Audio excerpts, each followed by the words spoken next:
I'm Tracy Parker, a British Heart Foundation dietitian and the project manager for a social cooking project working with South Asian communities in 2 places of worship, Sri Jalaham Mandir in Greenford and Guru Tegh Bahadur Gurdwara in Wolverhampton.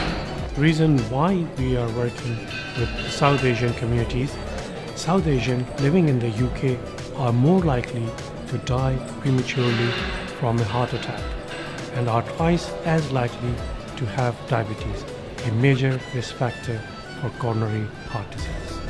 A few years back, my older brother, died of heart problem, which was very sad for the whole family. We chose to work with places of worship as they're at the heart of a community, offering a unique opportunity to reach out to its members of all ages. Free community meals are a tradition at the heart of religious life at Gurdwaras and many mandirs. And a key feature of this project was to work with the cooks and volunteers making these meals.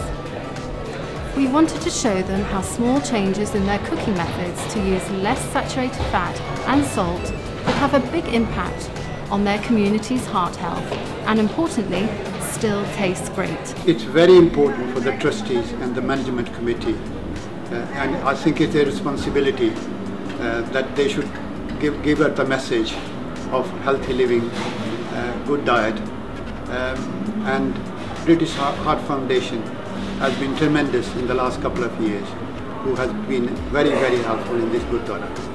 Hi, I'm Baldish and I'm a dietitian working for the British Heart Foundation.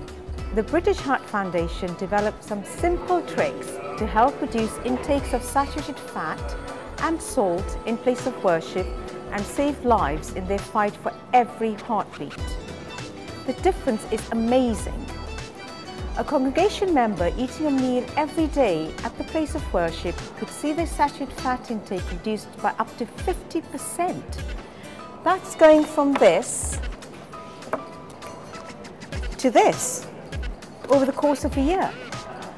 Dietitians like myself visited a small number of Gurdwaras and mandirs and worked with social cooks to look at their recipes and the types of food donated by the congregation. Over several visits, we worked with the social cooks to slowly adapt traditional recipes and educate the congregation to take those changes back home. The main aim was to reduce saturated fat and salt. In addition to the reduction in saturated fat, a member of the congregation could also have a reduction in their salt intake of up to 40%. At this point, some of you may well be asking, what about the taste? What about the taste? What about the taste? What about the taste? What about the taste? I enjoy it. I enjoyed it before and I enjoy it still now. There's no difference for me. We never have any complaints from the people. I think it's absolutely vital that we talk about heart disease and diabetes within the South Asian community. I see it's an issue for all communities, be you Sikh, be you Hindu, be you Muslim.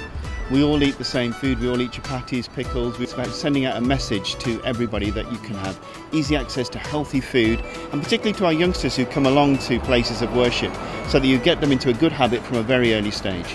Visit bhf.org.uk to find out more about the British Heart Foundation Social Cooking Project. There is all the information and tools you need to make positive change in your community. Here at the British Heart Foundation, we are keen to pilot interventions to improve heart health and, if effective, share the learnings and results so that others can join the fight for every heartbeat. We are proud of what we have achieved in just 2 places of worship. There are approximately 200 Gurdwaras and 200 mandirs across the UK feeding thousands of people. So just imagine the difference if all places of worship were to get involved in making small changes to their cooking methods. We now urge other places of worship, public health managers, hospital management and dietetic departments to take this learning forward and join us in the fight for every heartbeat.